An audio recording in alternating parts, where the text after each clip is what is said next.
Good morning, everyone. Please stand up for our prayer. Irish, can you please lead the prayer?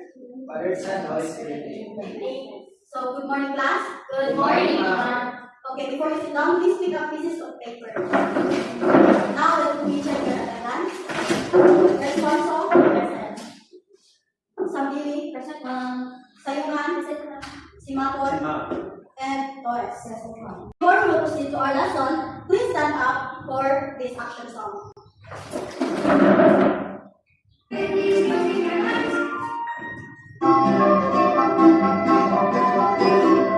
We have five senses. Do you know? Do you know? Taste, smell, sight, hear, and touch. Do you know? I can taste with my tongue, with my tongue, with my tongue. I can taste with my tongue the yummy bubble gum.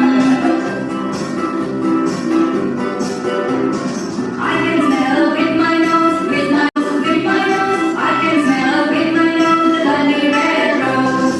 I can see with my eyes, with my eyes, with my eyes. I can see with my eyes the rainbow in the skies. I can hear with my ears, with my ears, with my ears. I can hear with my ears the call of the bears. I can feel with my hands, with my hands, with my hands. I can feel with my hands the silky white sands. Now take your seats. Our last topic. Teacher, Okay, David, what is our last topic? it's all about parts of the plants. Very good. Does anyone here know about five human senses? No, teacher. So I guess no one is familiar with these five senses. So I will show you pictures about the five human senses. This one. And teacher. Hands. This one. Eyes. This one. Nose. Mouth. Ear. Very good. So today, this is the five human senses. The ears, mouth, nose, eyes, and hand. Today, we were tackling the five human senses. Okay, class, can we read our objectives? Identify the five human senses: touch, taste, smell, sight, and hearing. Describe the parts and functions of the sense organs Of the human body.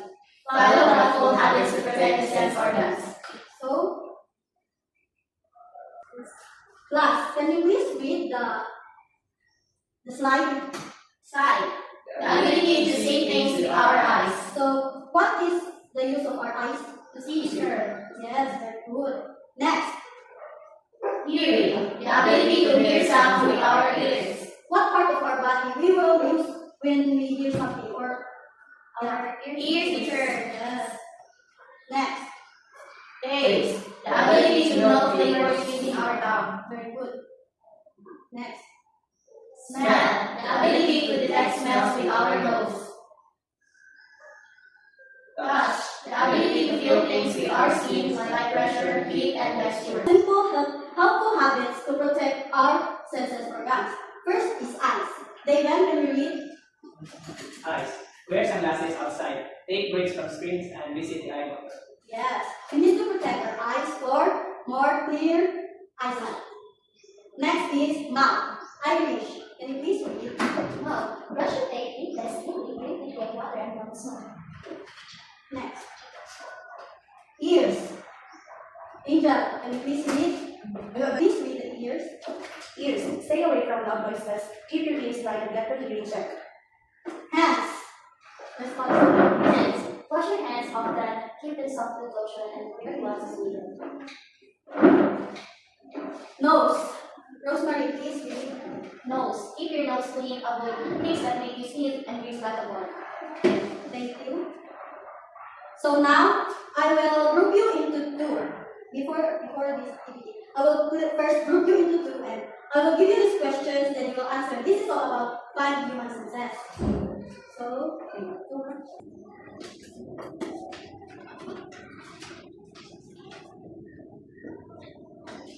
Yes, teacher. so can you please give it to me?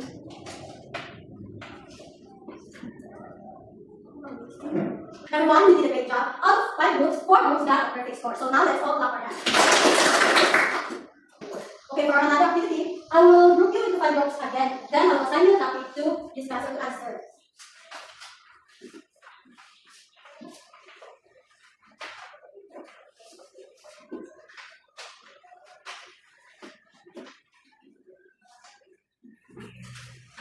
Okay, class, are you done? Yes, teacher. Who will volunteer to discuss their answer in front?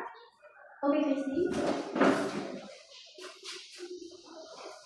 Thank you. Okay, David. Thank you, David. Next, Billy.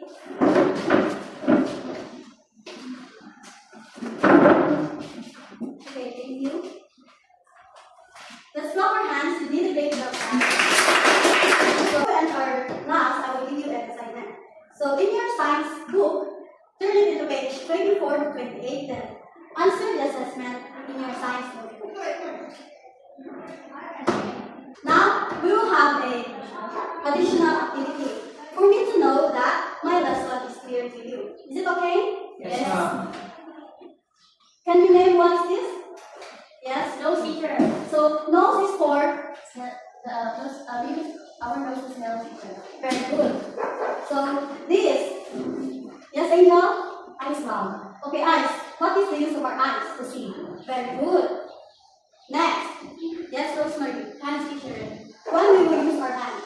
We use our hands to touch things, teacher. Very good. Yes, David. What is this? Tongue, ma'am. Now, what is the use of our tongue? We use to taste, ma'am. Yes, very good. Next. Yes, Irish. What is this? Ears, mom. What is the use of our ears? We use hearing. Yes, very good.